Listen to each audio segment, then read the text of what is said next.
Didukung oleh Halo pemirsa, sebagai negara yang terletak di garis khatulistiwa, paparan sinar matahari di negeri kita berlimpah. Potensi pembangkit listrik tenaga surya atap cukup besar, yakni sekitar 32,5 gigawatt. Tapi realisasinya masih mini, cuma 35 megawatt dengan jumlah pelanggan yang juga mini, yaitu sekitar 4.000 pelanggan. Minat untuk migrasi ke energi ramah lingkungan mulai tumbuh. Karena itu, regulasi mesti mendukungnya.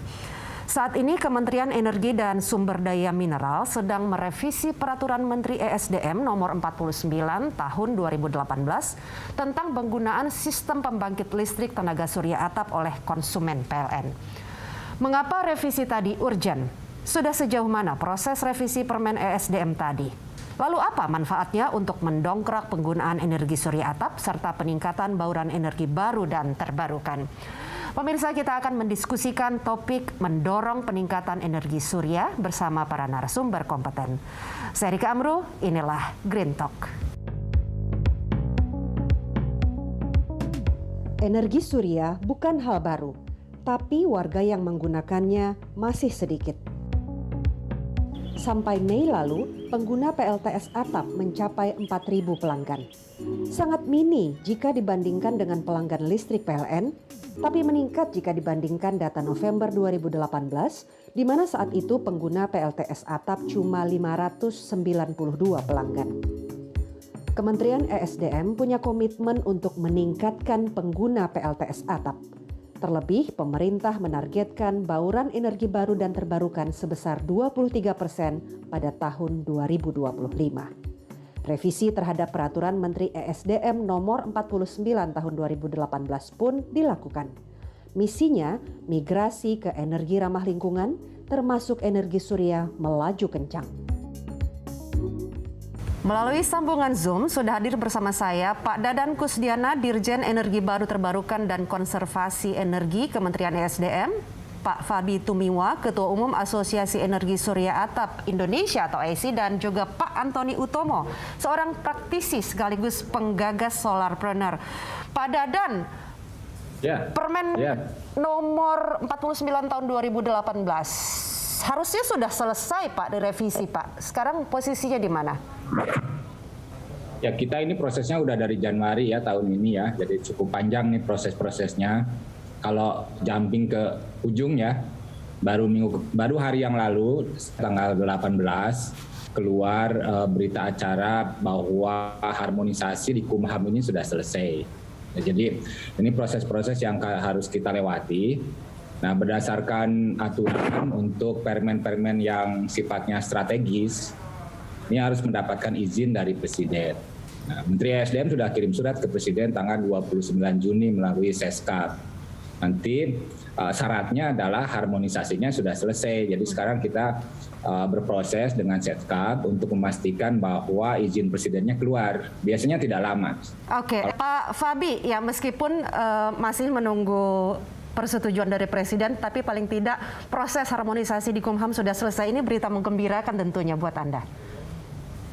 Ya, harusnya ini berita yang menggembirakan ya, karena memang kalau dilihat dari beberapa minggu terakhir kan sepertinya ada serangan ya yang terkoordinasi. Kami mengatakan di asosiasi itu TSM, serangan yang terstruktur gitu ya, dan masif sekali untuk menolak revisi Permen PLTS atap. Tidak semua bagian atau ketentuannya yang ditolak, tapi yang keras sekali ditolak itu kan adalah nilai transfer daya atau ekspor ya listrik dari PLTS atap ke PLN yang berubah dari 65%, dihargai 65% menjadi 100%. Itu yang diserang, dan kemudian muncul narasi yang mengatakan bahwa perubahan itu akan merugikan PLN, akan membebani APBN dan lain sebagainya. Jadi menurut saya ini ada upaya memang ya yang untuk menolak itu. Tapi kalau nanti kita akan lihat karena belum resmi dikeluarkan, tapi AESI kan sudah menyampaikan posisi kami juga ya bahwa kami mendukung perubahan transfer nilai transaksi ya, karena sebenarnya tidak ada jual beli ya, kan maka di dalam permen itu, dalam draft permen itu disampaikan nilai transaksi ya itu 100%, lalu kemudian juga untuk periode riset ya yang kami sih memang mengusulkannya 12 bulan ya, tapi berubah dari permen yang lama kan 3 bulan, terakhir di draft revisinya itu menjadi 6 bulan. Ya, tapi ini perubahan dari 3 menjadi 6 bulan menurut kami juga sudah sedikit membantu membuat PLTS atap itu lebih menarik bagi konsumen. Oke, ya Pak Antoni, Anda juga ikut mencermati ini kalau tadi mengutip istilah Pak Fabi, ada serangan terstruktur dan masif ini soal penolakan terhadap perubahan nilai ekspor ya KWH ya dari 65% ke 100%. Menurut Anda apa yang terjadi? Ya pastinya Mbak Rika ya, karena kita di level pelaku usaha atau praktisi itu memang sebetulnya silent majority juga tahu gitu kalau PLTS atap ini lebih banyak benefit atau manfaatnya ketimbang kerugian yang mungkin juga sebetulnya kalau bisa kita sampaikan, kita sayangkan ya, karena masyarakat kita itu kan masih sangat gampang menerima informasi yang belum tervalidasi dan kadang-kadang tidak dengan kontekstual yang utuh. Jadi seperti kita ketahui Mbak Rike, teman-teman praktisi usaha itu sebetulnya sudah sejak setahun ini mengalami yang kami sebut windfall, karena banyak sekali permintaan-permintaan dari masyarakat itu yang kita sampai saat ini terus terang aja masih kewalahan untuk memenuhi. Karena selain dari permasalahan-permasalahan yang disampaikan Pak Fabi dan tantangan yang disampaikan Pak Dirjen tadi, implementasi di lapangan itu masih banyak hambatan Mbak dari penyedia listrik yang didominasi oleh BUMN tertentu. Nah ini yang sebetulnya kita harapkan dengan perbaikan permen ini yang tentunya mengakomodir unsur-unsur mudah, murah, cepat, itu kita bisa lebih gesit ya Mbak ya, selaku praktisi, selaku konsumen juga ada kejelasan karena di situ nanti ada waktu tunggu yang jelas. Di dalam permen itu juga seperti disampaikan Pak Fabi dari 65% menjadi 100%. Jadi saya rasa ini adalah sebuah gesture yang luar biasa ya dari Kementerian SDM yang harus diapresiasi dan didorong oleh semua pihak, termasuk oleh masyarakat dan praktisi sebagaimana di industri PLTS atap, Mbak. Saya tambahin kan Mbak Rika. Iya Pak. Kalau kami kan di pemerintah ya, kalau pemerintah kan harus seimbang ya, kiri kanannya kan kita timbang-timbang kan gitu. Saya memang ngurusinnya kan EBTKE, tapi kan memang kami melakukan kajian secara objektif gitu ya, melihat selama ini kenapa sih tidak bisa jalan. Tadi kan disampaikan Mbak Rika ya di awal, kita sudah 3 tahun, namanya itu 34 megawatt, ini Indonesia loh. Masuk G20 kita itu. Kita lihat tetangga sebelah Vietnam yang sudah demikian maju gitu ya dari sisi pemanfaatan khususnya PLTS ya. Wind juga mereka sekarang makin maju sebetulnya. Mereka angkanya kan udah belasan gigawatt dalam waktu 4-5 tahun itu prosesnya. Nah kita dalam 3 tahun namanya 34 megawatt. Kalau sana satuannya gigawatt, kita satuannya megawatt. Itu bedanya tuh 1000 kali. 1 gigawatt aja belum ya Pak ya. Kita kan angkanya 34 gitu. Terus apa masalahnya gitu? Kita pelajari, tadi Pak Fabi juga sampaikan dari sisi mekanisme misalkan di lapangan bagaimana proses perizinannya, bagaimana proses pengawasannya. Nah, kita lihat di dalam permen ini kita sempurnakan. Kalau dulu harus datang misalkan waktunya tidak jelas kapan. Nah, di permen ini akan kita buat mekanisme, ada aplikasi di situ ya. Jadi basis aplikasi tidak perlu datang, waktunya jelas. Kalau di sini ditetapkan waktunya itu dalam draft ini adalah 5 hari. Nah, kita di dalam permennya masuk, ada tim pengawasnya. Jadi ada juga independen nanti yang akan masuk di sini yang akan mengawasi secara seimbang ya dari sisi masyarakat dan juga dari sisi kepentingan PLN-nya. Tapi semuanya basisnya aplikasi. Yang lain misalkan, nah, di permen ini menugaskan kepada PLN untuk membuat aplikasi juga untuk memastikan bahwa ini bisa berjalan dengan baik, disinergikan dengan sekadanya PLN gitu. Jadi ini opsi-opsi yang kami sampaikan, kami tawarkan gitu. Di zaman yang menurut saya sekarang kan zamannya sudah bisa serba cepat ya dan terbuka gitu. Dan ini tidak hanya berlaku untuk PLN, ini berlaku untuk semua. Oke, seperti Pak Dadan sampaikan tadi, saya juga sebetulnya ingin bertanya ini Pak, karena ada suara-suara dari sejumlah kalangan bahwa kenaikan persentase menjadi 100% ini akan membebani PLN dari segi biaya produksi BPP dan juga ada kemungkinan untuk membebani APBN. Sebetulnya seperti apa ini jalan ceritanya? Tapi kita harus jeda dulu. Kita akan berdiskusi sesaat lagi. Pemirsa tetaplah bersama kami di Green Talk. Didukung oleh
didukung oleh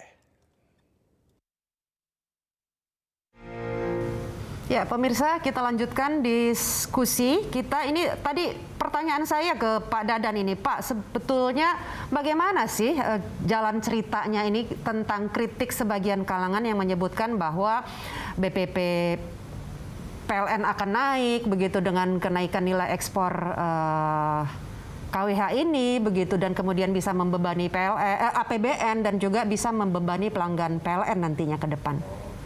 Betul demikian. Saya bicara dari sisi nasional dulu. Pemerintah, khususnya dari Menteri SDM, kita pasang angka 3,6 gigawatt. Ini basis sampai tahun 2025. Oke, kita hitung misalnya 3,6 gigawatt itu masuk sebagai PLTS atap ya sampai 2025. Ini angka-angkanya itu memang yang pertama pasti terjadi pengurangan pendapatan di PLN. Kan ini tidak bisa dihindari ya. Listriknya kan sekarang diproduksi dari pembangkit sendiri, pasti ada pengurangan. Nah, berapa sebetulnya pengurangan dari PLN? Ini angka di kami yang kita hitung gitu ya. Angka dalam setahun itu kalau 3,6 gigawatt ini masuk itu 5,7 triliun. 5,7 triliun kalau 3,6 gigawattnya ini terpasang. Nah, apa manfaat yang lain? Gitu. Ini bukan kerugian ya mereka, ini adalah potensi pengurangan dari pendapatan PLN. Nah, tapi di selain itu terjadi penghematan dari konsumsi batu bara. Ini sekitar 3 juta ton. Ini sekarang batu bara kan kita bisa ekspor. Kalau dari posisi seperti ini ya, jadi ada pendapatan yang lain. Kemudian ini berpotensi menambah tenaga kerja. Ini kalau kami hitung dengan metode yang dilakukan oleh IRENA untuk PLTS, ini akan menyerap 121.500 orang tenaga kerja. Akan ada potensi investasi tambahan senilai 45 sampai 64 triliun untuk 3,6 gigawatt ya. Dan ini juga ada potensi bisnis yang lain untuk pengadaan KWH ekspor impornya. Karena KWH-nya harus dibeli juga oleh masyarakat. Ini kalau perhitungan kami ini ada potensi bisnis baru untuk KWH ini senilai 2-4 triliun. Kemudian sisi yang lain adalah mendorong untuk terciptanya green product ya. Kan kita buka ini PLTS ini tidak hanya untuk rumah tangga tapi untuk industri. Saat ini kan bahwa di dalam sistem perdagangan internasional ini mulai nih ada mekanisme-mekanisme baru bahwa produk itu harus dibuat dengan proses-proses yang lebih bersih sehingga produknya dikategorikan sebagai green product sehingga kita bisa ekspor, tidak terkena pajak tambahan karena diproduksi oleh energi yang lebih bersih, berpotensi menurunkan emisi gas rumah kaca. Ini kalau dalam hitungan kami ini 4,6 juta ton. Kita kan sudah terikat sama Paris Agreement ya untuk menurunkan dari gas rumah kaca juga kan ditandatangani oleh Presiden. Udah masuk undang-undang juga. Jadi ini juga mendorong ke sana. Di sisi yang lain juga ada potensi untuk menurunkan BPP sebetulnya sebesar Rp12,61 per KWH. Sehingga berpotensi juga mengurangi subsidi sebesar 0,9 triliun dalam 1 tahun ya. Termasuk juga nilai kompensasi yang sekarang sudah diberikan oleh pemerintah itu sebesar 2,7 triliun. Nah di sisi yang lain juga ini berpotensi juga mendorong investasi yang lain. Kalau kita bisa menunjukkan ke market bahwa ada 1 gigawatt pasar PLTS di dalam negeri, saya kira yang saya dengar itu kalau sudah bisa ada 500 megawatt, ini industri akan masuk ya. Industri hulu PLTS yang sekarang ini masih diimpor dan ini juga yang menyebabkan dari sisi sisi biaya untuk kita ini relatif lebih mahal dibandingkan dengan negara yang lain karena masih industri di dalam negerinya belum tumbuh. Ini juga akan mendorong ke sana. Jadi kita ciptakan pasar, investasi akan masuk gitu. Kemudian setelah itu kita akan makin bersaing. Oke. Itu dari sisi nasional yang Mbak Rika. Ya, ditangkap penjelasannya Pak Dadan.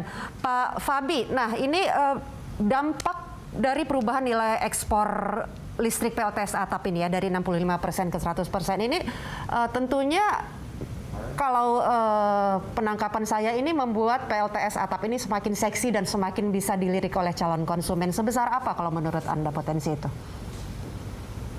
Ya, kami juga melakukan survei ya. Kalau kita lihat dengan harga tarif listrik yang sekarang, dan juga biaya investasi untuk PLTS atap, kalau dengan 0,65 itu hitung-hitungannya investasinya itu kembali di atas 10 tahun. Ya, bahkan kalau dia dapat yang lebih mahal biaya sistemnya itu bisa 13 sampai 14 tahun. Ini tentunya tidak menarik ya kalau kita bilang kalau kita ingin mengajak masyarakat, kalau pemerintah ingin mengajak masyarakat untuk melakukan bergotong royong gitu ya, mendukung pencapaian energi terbarukan dan penurunan emisi gas rumah kaca dengan memasang PLTS atap. Nah, jadi 65% kemarin itu membuat keekonomian kalau kita bilang itu tidak menarik karena IRR-nya rendah sekali, masa pengembalian investasinya lama gitu ya.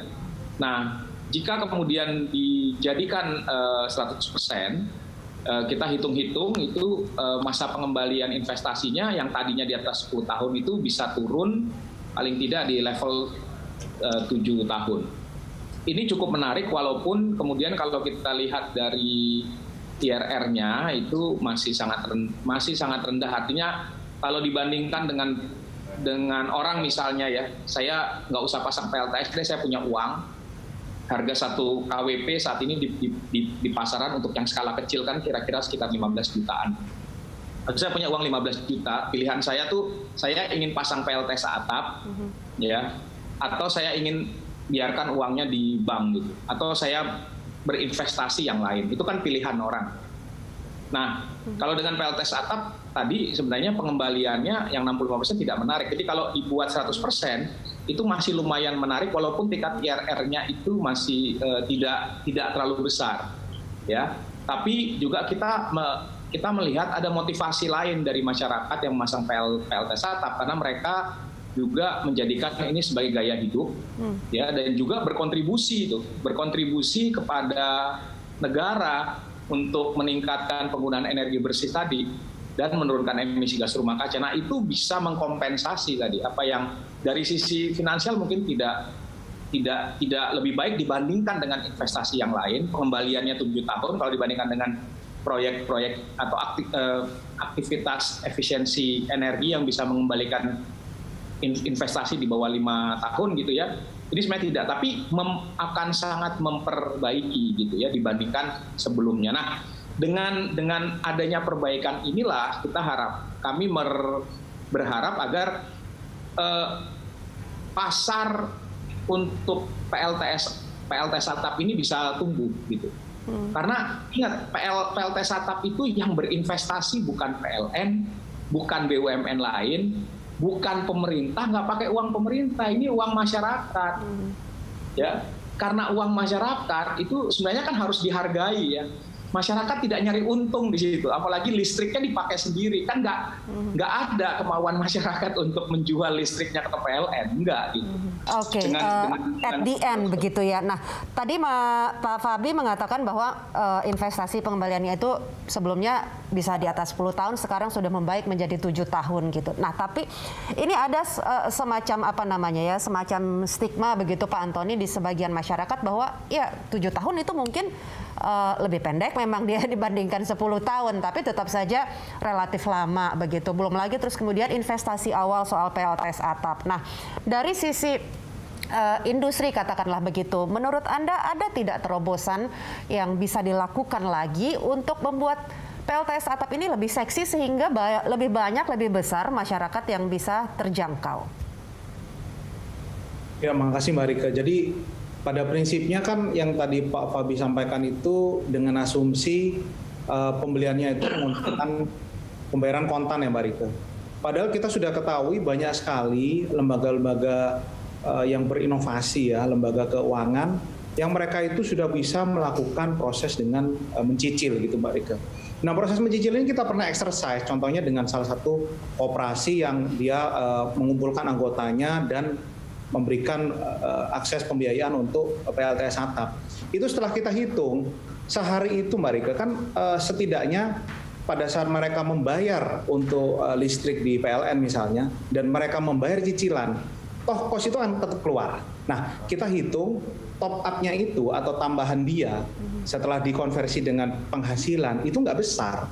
Itu untuk 2 KWP misalnya yang tadi Pak Fabi sampaikan, itu cuma Rp13.000 Mbak Rika. Jadi kalau mau dibilang ya ini cicilannya bahkan yang dikeluarkan bisa lebih murah dari sebungkus rokok misalnya. Nah, ini menarik ini soal cicilan ini kelihatannya, mungkin koreksi kalau saya salah, belum terinformasikan dengan cukup luas ini di masyarakat, Pak Antoni. Mungkin bisa ya, dijelaskan ini. Betul, jadi kalau kita bicara ekosistem itu kan salah satunya memang lembaga pembiayaan. Ini yang kita coba dorong terus ke lembaga-lembaga pembiayaan supaya makin banyak yang mendukung penyediaan ekosistem pembiayaan yang makin menarik gitu. Tapi contohnya seperti bank-bank yang konvensional, mereka juga udah memberikan akses misalnya dengan fasilitas kartu kredit, dan tadi saya sampaikan koperasi. Nah, konsep-konsep inilah yang harus ditangkap. Karena itu mungkin kalau saya boleh cerita sedikit, kita tuh sedang mendorong konsep yang namanya pembentukan solarpreneur, Mbak Rika. Solarpreneur ini adalah UMKM yang sektornya bergerak di bidang energi. Seperti kita tahu, karena pandemi ini kan saya kira semua sektor hampir terdampak ya Mbak Rika ya. Terutama kalau UMKM itu kan teman-teman besarnya di pengolahan, herbal, kemudian industri pertanian, perikanan. Nah, kita kalau udah cari, segmen energi itu selalu dikonotasikan oleh usaha-usaha besar. Nah, dengan PLTS atap ini yang saya rasa akan makin kondusif dan ramah terhadap UMKM, itu akan banyak peluang-peluang usaha agar mereka bisa mencari pendapatan baru guna mendukung pemulihan ekonomi. Nah, di dalam hal yang saya sampaikan tadi, Anda bisa bayangkan kalau orang mencicil dengan 13.000 per bulan dan dalam 5 tahun itu menjadi aset dia, maka tahun ke-6 sampai tahun ke-30 misalnya, karena secara teoritis PLTS atap itu kan harus berfungsi selnya setidaknya 25 sampai 30 tahun. Itu masyarakat juga akan terdidik untuk lebih mengalokasikan investasi itu ke aset, Mbak Rika. Nah, ini yang kita coba dorong. Jadi efek positifnya ke dunia usaha dan praktisi sebetulnya cukup menarik dan besar, Mbak Rika, dengan adanya perubahan PLTS atap melalui permen yang progresif ini menurut kami. Baik. Ya, Bapak-bapak, kita masih mendiskusikan soal bagaimana tadi istilahnya Pak Fabi ini gotong royong masyarakat gitu ya untuk mendorong peningkatan penggunaan energi surya atau energi terbarukan ini. Pemirsa, Green Talk akan segera kembali, tetaplah bersama kami. Didukung oleh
kita lanjutkan diskusi mendorong gotong royong energi surya. Pak Dadan, kan target pemerintah juga ini ya meningkatkan bauran EBT di 23% ya 2025. Nah, dengan revisi permen yang sudah sampai di meja presiden dan kita sedang menunggu begitu persetujuannya begitu. Bauran 23% hingga 2025 bisa digaranti akan tercapai. Kita itu setiap tahun ya Mbak Rika, setiap tahun itu nambahnya itu 500 megawatt ya. Angkanya itu 400-500. Nah, supaya sampai ke 23%, kita tuh dalam 5 tahun sekarang harus nambah sekitar 10.000 megawatt. Nah, kita biasanya hanya bisa berhasil nambahnya itu di 500, malah mungkin kurang 400. Gitu. Jadi perlu percepatan 4 kali. 4 kali kalau kita dorong dari yang lain, misalkan panas bumi, kan panas bumi perlunya 7-8 tahun ya. Nah, kalau kita dorong dari PLTS, sumber energinya juga kelihatan, ini kelihatan, terlihat, terasa gitu ya, ada di sekitar kita semua. Secara keekonomiannya juga baik gitu ya. Teknologinya juga sudah proven gitu ya. Jadi kalau peluang-peluang ini bisa kita akselerasi segera, saya kira 23% ini masih, insya Allah masih bisa tercapai di akhir 2025. Oke, Pak Fabi, ini Kalau hitung-hitungan Anda, bagaimana PLTS atap ini bisa membantu mencapai target pemerintah untuk bauran EBT di 23% 2025 nanti?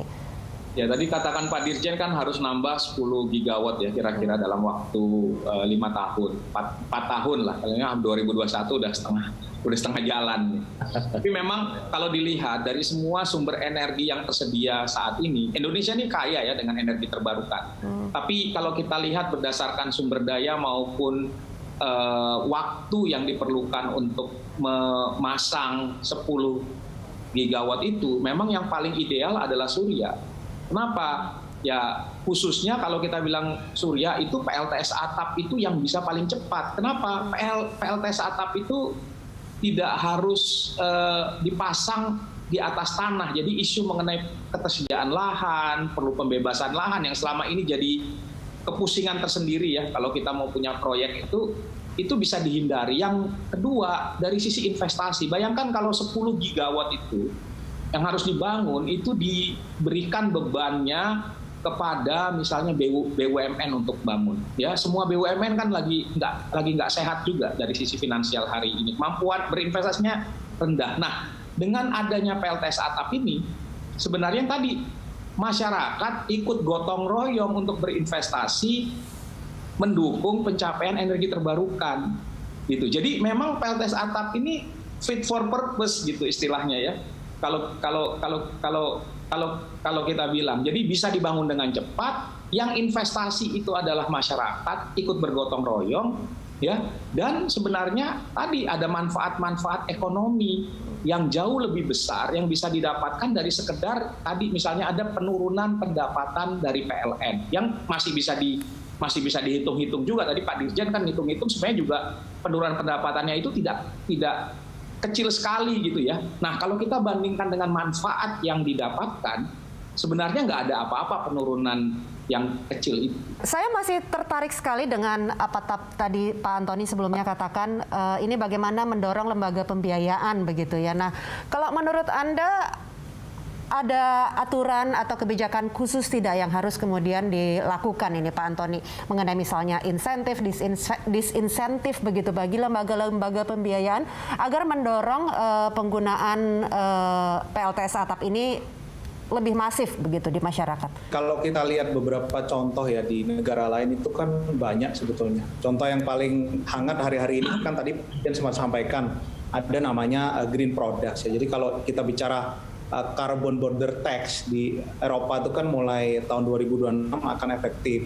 Artinya pada saat barang itu dihasilkan oleh energi-energi yang baurannya itu tidak banyak renewable-nya, maka akan ada semacam tax yang impose terhadap eksportirnya. Jadi kami pikir termasuk di lembaga keuangan. Nah, lembaga keuangan ini kita juga dorong dan kita harapkan selaku praktisi itu ada support juga terhadap pelaku-pelaku UMKM, instalator yang ujung-ujungnya sebetulnya mereka seperti kata Pak Fabi adalah bagian dari gotong royong nasional ini. Kalau kita bicara PLTS atap itu kan pemakai terbanyak adalah rumah tangga. Kalau nggak salah datanya 77 juta sekian. Nah, itu kita harapkan ya tentu dari lembaga keuangan bisa lebih progresif, memberikan akses pembiayaan yang terjangkau, dan ujung-ujungnya pemakai PLTS atap ini bisa mendapatkan akses pembiayaan yang kompetitif. Itu sih harapan kita, Marika. Oke, ini kelihatannya menjadi target atau pekerjaan rumah selanjutnya dari Pak Dadan juga ini ya. Bisa saya tambahkan sedikit Mbak Rika ya berkaitan dengan ini. Jadi saat ini kan memang sudah ada beberapa bank yang menyediakan kredit ya untuk PLTS atap bekerja sama dengan beberapa IPC, bahkan juga ada yang bekerja sama dengan Dewan Energi Nasional dan Kementerian SDM. Tapi memang jenis atau produk dari pembiayaan yang ada sekarang itu belum memenuhi ekspektasi dari konsumen. Nah, saya ingin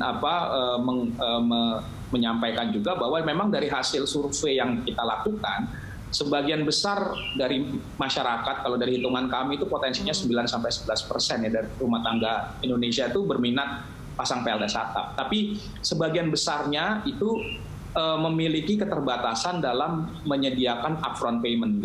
Nah, upfront payment ini lah yang sebenarnya bisa mungkin ditutup oleh lembaga-lembaga finansial dengan memberikan kredit. Kalau yang dari survei kami itu adalah kredit yang cicilan tetap dan bunganya lebih rendah daripada, ya tidak dengan menggunakan skema bunga kartu kredit ya. Kalau sekarang tuh banyak cicilan itu dengan skema setara dengan kartu kredit karena kredit tanpa agunan. Nah ini mereka melihat yang bunganya lebih rendah dan tenor pengembaliannya itu mungkin bisa sampai dengan 5 tahun. Nah kalau perbankan bisa menyediakan produk seperti ini sebenarnya minatnya banyak, apalagi kemudian bekerja sama dengan trusted EPC ya, yang bisa memberikan garansi atau jaminan terhadap kualitas produk yang dijual. Ini kan memang sesuatu yang memang masih harus kita bangun, dan oleh karena itu memang Asosiasi Energi Surya Indonesia,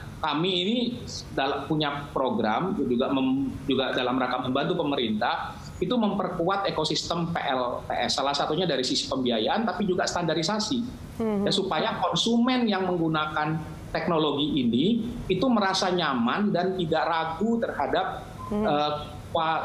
kualitas dari barang yang mereka bayarkan. Saya kira sudah ada beberapa aturan pemerintah yang akan memastikan, tapi kami juga ingin mendorong agar seluruh pelaku usaha itu bisa menyediakan teknologi terbaik, produk terbaik dengan harga yang terbaik. Dan saya kira ini juga pesan ya dari Pak Menteri SDM kepada kita semua bahwa tolong harga dari teknologi PLTS itu bisa diturunkan. Nah, kalau ada garansi soal kualitas begitu ya, ini tentunya membuat PLTS atap ini akan semakin bisa dilirik oleh calon konsumen.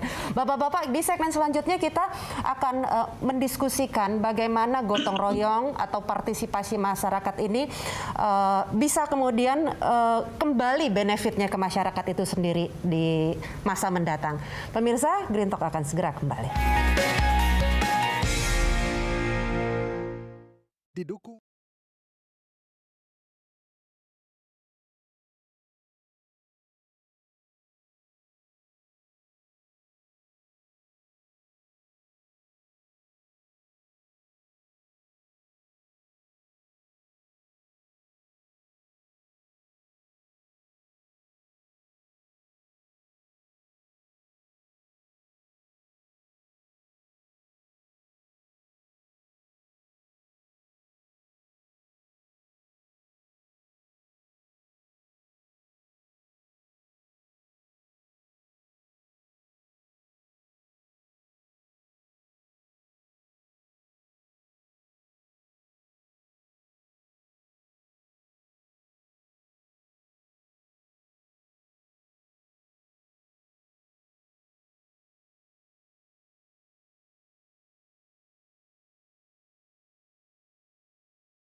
Ya, pemirsa, ini kita masih mendiskusikan soal bagaimana mendorong penggunaan energi surya atau PLTS atap.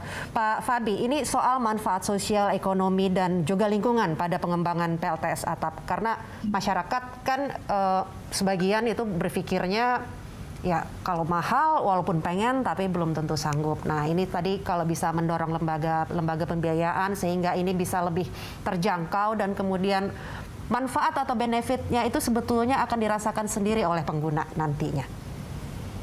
Ya, jadi itu kita yang harus menciptakan rasa nyaman ya untuk orang berinvestasi. Sekali lagi harus dilihat bahwa PLTS atap itu adalah sebuah investasi. Kalau buat masyarakat itu pandangannya itu gitu. Tentunya kalau dia ingin berinvestasi ya dia akan hitung-hitung gitu ya, ada hitung-hitungannya. Nah ini yang harus diperhatikan. Lalu kalau mereka berinvestasi, kalau misalnya membutuhkan dukungan finansial, maka lembaga finansialnya pun kan akan melihat faktor risiko. Nah, memang kita harus memetakan semua faktor-faktor risiko yang menjadi concern dari lembaga finansial misalnya. Kalau dia memberikan pendanaan, apa sih risiko yang dia lihat? Nah, memang ini yang harus diupayakan, risiko itu bisa dikecilkan ya, atau bahkan bisa dihilangkan. Nah, dengan cara tadi misalnya berkaitan dengan kualitas produk ya, itu harus dijamin. Yang kedua, kualitas yang memasang itu juga harus benar-benar dijamin. Lalu kemudian tidak saja memasang, after sales service itu juga harus diperhatikan. Kami dari asosiasi memang melihat memperkuat ekosistem pengembangan PLTS atap itu penting sekali untuk bisa mendorong pengembangan PLTS atap tadi dengan target pemerintah 3,6 gigawatt ya sampai 2024 itulah yang juga jadi salah satu fokus kami di asosiasi. Nah, sejauh ini Pak Antoni, soal ekosistem tadi itu, apa saja sebetulnya tantangan atau bagaimana penguatan ekosistem itu bisa ditingkatkan sehingga di mata konsumen dan calon konsumen ini lebih nyaman untuk menggunakan PLTS atap? Ya Mbak Rika, jadi kita mesti pahami Mbak Rika ya, kalau kita bicara LIP PLTS atap ini, saya bisa sampaikan di kacamata teman-teman pelaku usaha itu industri yang pertumbuhannya itu kuantum leap Mbak Rika. Tahun 2018 itu pengguna PLTS atap kalau saya nggak salah ingat 350 pengguna yang tercatat. Masih ratusan. Masih ratusan, 350. Hari ini merujuk pada beberapa data dan Anda juga tadi sampaikan sudah 4.000. Jadi kalau kita kalikan itu sudah 10 kali lipat lebih ya, 12 kali lipat.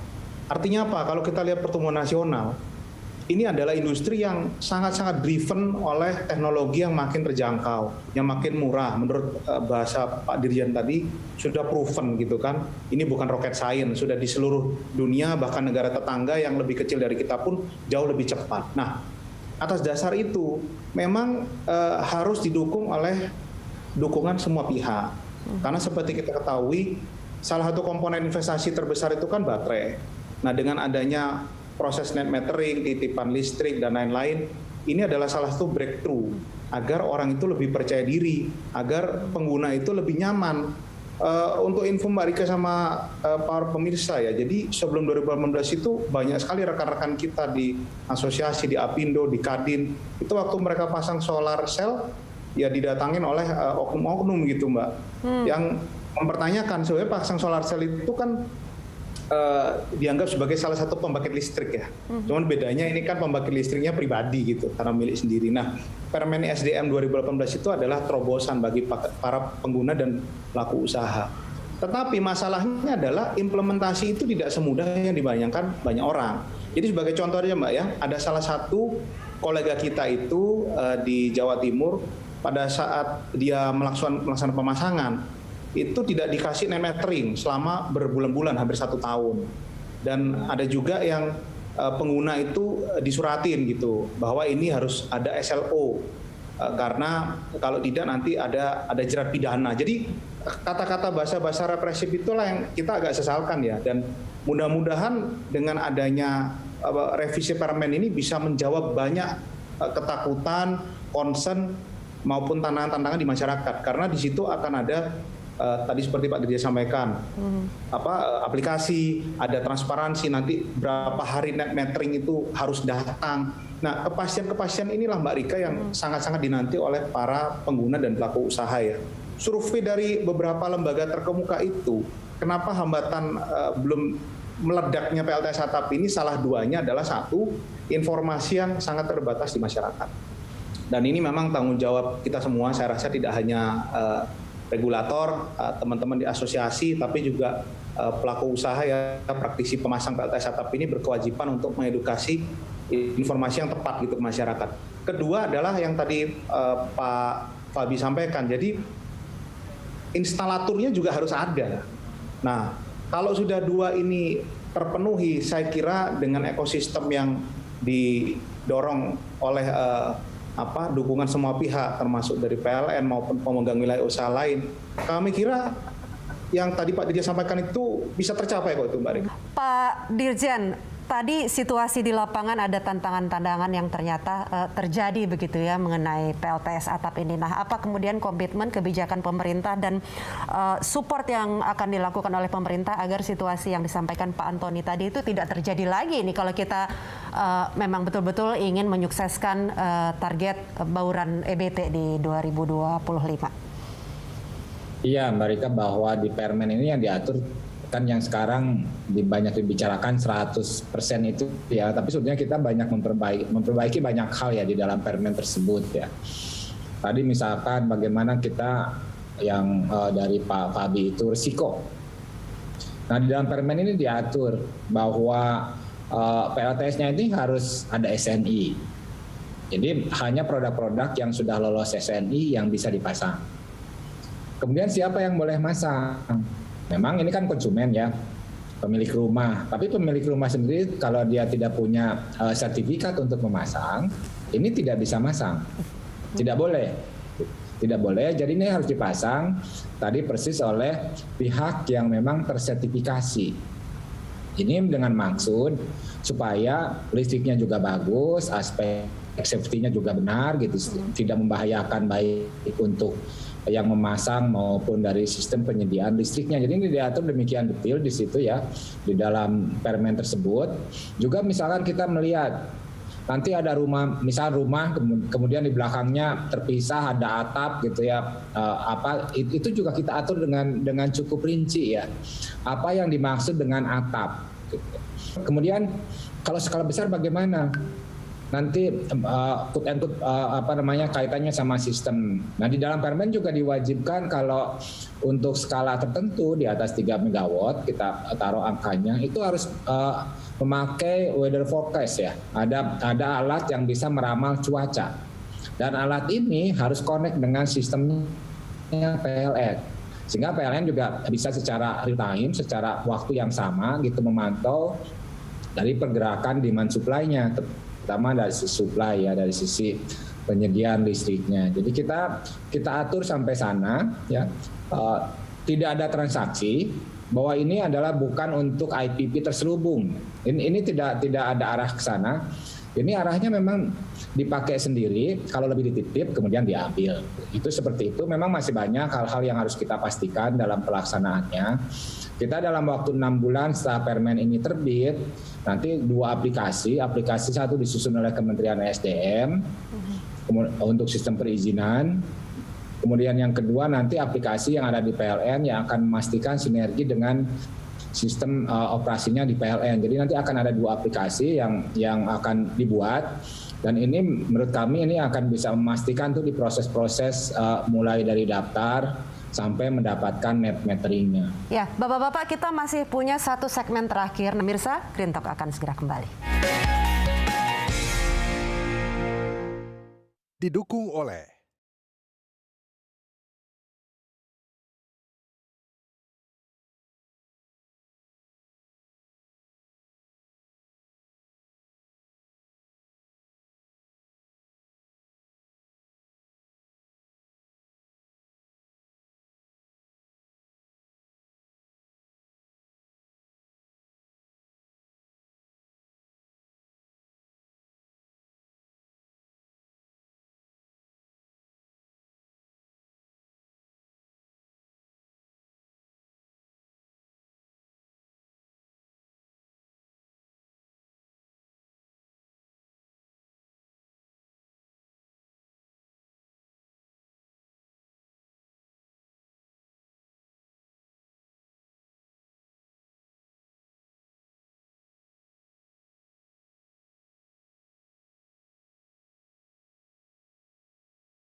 Ya, jika seluruh elemen, seluruh stakeholders dan seluruh ekosistem ini bisa kemudian mendorong pemanfaatan atau optimalisasi penggunaan PLTS atap ini, Indonesia akan bisa lebih optimistis untuk mencapai target bauran energi baru terbarukan 23% di tahun 2025. Closing statement dari Pak Antoni.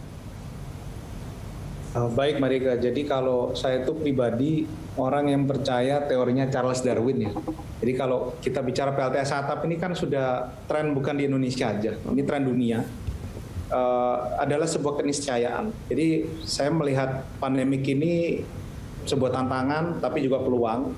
Semua orang WFH, kita school online untuk anak-anak kita, sehingga ini ada peluang usaha yang besar.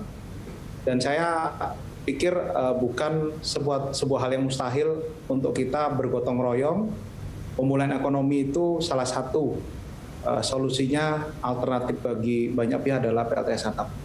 Jadi marilah kita adaptif dan kita bersama-sama semangat bangkit dari pandemik, pemulihan ekonomi melalui PLTS atap. Terima kasih. Baik, Pak Fabi, closing statement dari Anda. Ya. ASC itu menginisiasi yang namanya Gerakan Nasional Sejuta Surya Atap GNSSA pada tahun 2017 lalu ya, bersama dengan Kementerian SDM, Kementerian Perindustrian, dan beberapa lembaga yang lain. Nah, oleh karena itu kami berharap agar revisi Permen PLTS atap ini bisa membantu kita untuk mempercepat kita bisa mencapai target GNSSA sejuta surya atap. Ya, kalau sejuta atap di Indonesia pasang PLTS ya dari 1, 2, 5, 10 kilowatt misalnya, kita bisa mencapai puluhan gigawatt tadi ya, seperti yang disampaikan oleh Pak Dirjen. Oleh karena itu saya ingin menghimbau juga untuk semua pemirsa untuk pasang PLTS atap di rumahnya. Gitu. Itu saya kira, dan jika ada masalah atau ada pertanyaan bisa menghubungi kami di Asosiasi Energi Surya. Jadi pasang PLTS atap karena atap Anda adalah sebenarnya aset Anda yang selama ini diem gitu, yang justru bisa berguna untuk menyediakan energi listrik yang bersih dan berkelanjutan ya, dan murah sebenarnya. Gitu Mbak Riko. Ya, ini sebetulnya intan yang belum digosok begitu, yang ada di rumah kita masing-masing begitu ya. Baik, terakhir closing statement dari Pak Dirjen. Terima kasih Mbak Rika. Saya juga ngikutin diskusi-diskusi yang dalam 2 minggu terakhir. Tapi sebetulnya diskusi ini sudah dimulai dari sejak awal tahun untuk persiapan Permen ini. Dan kami juga mengapresiasi masukan-masukan. Sekarang prosesnya sudah berjalan. Mohon dukungan dari semua stakeholders ya, tidak hanya dari Asosiasi Tenaga Surya, tapi juga dari pihak-pihak yang lain. Dari perbankan kita akan terus bekerja, diskusi untuk memastikan bahwa program ini bisa berjalan.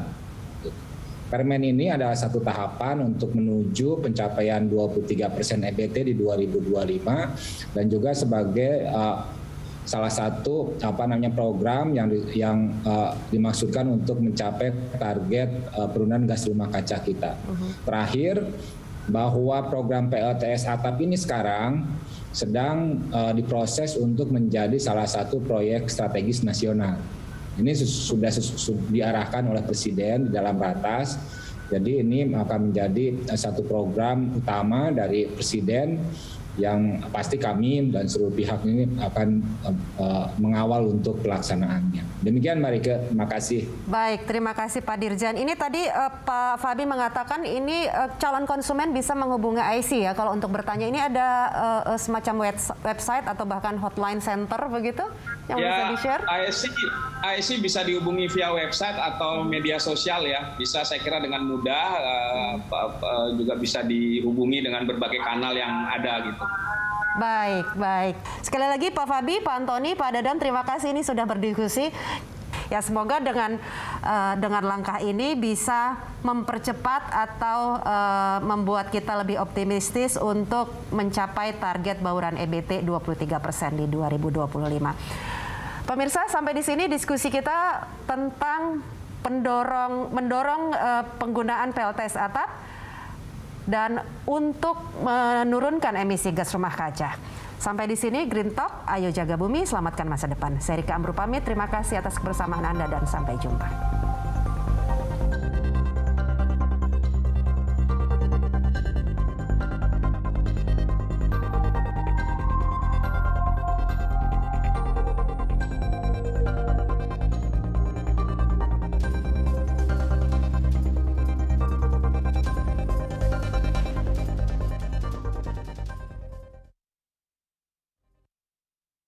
Didukung oleh